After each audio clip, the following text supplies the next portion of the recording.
Matthieu, chapitre 24.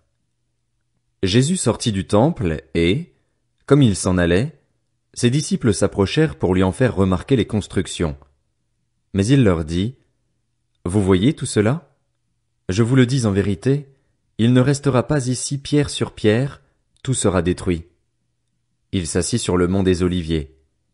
Les disciples vinrent en privé lui poser cette question, « Dis-nous, quand cela arrivera-t-il et quel sera le signe de ton retour et de la fin du monde? » Jésus leur répondit, « Faites bien attention que personne ne vous égare.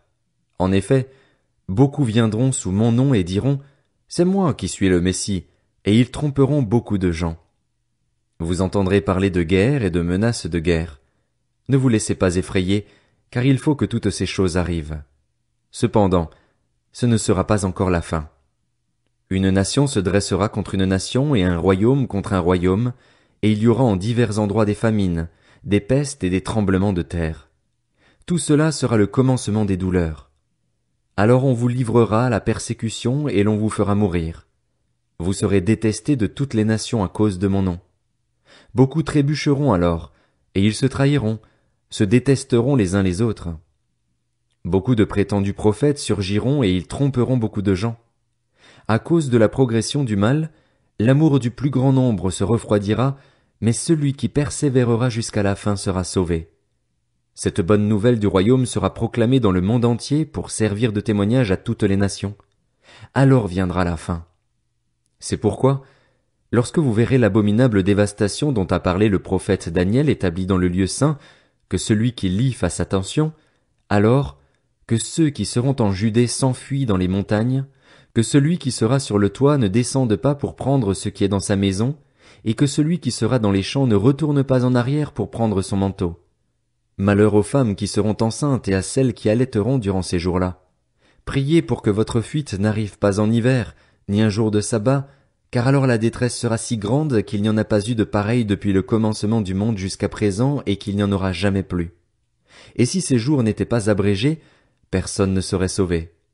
Mais à cause de ceux qui ont été choisis, ces jours seront abrégés. Si quelqu'un vous dit alors, « Le Messie est ici » ou « Il est là », ne le croyez pas, car de prétendus Messies et de prétendus prophètes surgiront. Ils feront de grands prodiges et des signes miraculeux au point de tromper, si c'était possible, même ceux qui ont été choisis. Voilà, je vous l'ai annoncé d'avance. Si donc on vous dit, « Le voici, il est dans le désert », n'y allez pas, ou « Le voilà, il est dans un lieu secret », ne le croyez pas. En effet, tout comme l'éclair part de l'est et apparaît jusqu'à l'ouest, ainsi sera le retour du Fils de l'homme. Là où sera le cadavre, là se rassembleront les vautours. Aussitôt après ces jours de détresse, le soleil s'obscurcira, la lune ne donnera plus sa lumière, les étoiles tomberont du ciel et les puissances célestes seront ébranlées. Alors le signe du Fils de l'homme apparaîtra dans le ciel. Tous les peuples de la terre se lamenteront et ils verront le Fils de l'homme venir sur les nuées du ciel avec beaucoup de puissance et de gloire.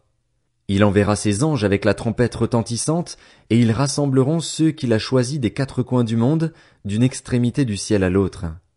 Tirez instruction de la parabole du figuier. Dès que ses branches deviennent tendres et que les feuilles poussent, vous savez que l'été est proche. De même, quand vous verrez toutes ces choses, sachez que le Fils de l'homme est proche, qu'il est à la porte. Je vous le dis en vérité, cette génération ne passera pas avant que tout cela n'arrive. Le ciel et la terre disparaîtront, mais mes paroles ne disparaîtront pas.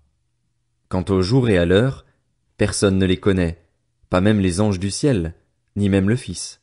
Mon Père seul les connaît. Ce qui est arrivé à l'époque de Noé arrivera de même au retour du Fils de l'homme.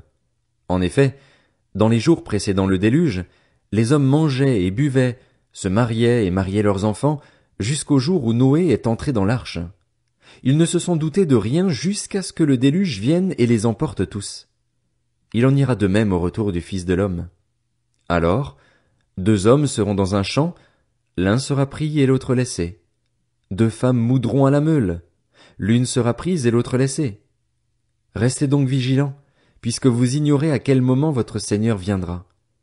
Vous le savez bien, si le maître de la maison savait à quelle heure de la nuit le voleur doit venir, il resterait éveillé et ne laisserait pas percer les murs de sa maison. C'est pourquoi, Vous aussi, tenez-vous prêts, car le Fils de l'homme viendra à l'heure où vous n'y penserez pas. Quel est donc le serviteur fidèle et prudent que son maître a établi responsable des gens de sa maison pour leur donner la nourriture en temps voulu? Heureux le serviteur que son maître, à son arrivée, trouvera occupé à son travail. Je vous le dis en vérité, il l'établira responsable de tous ses biens.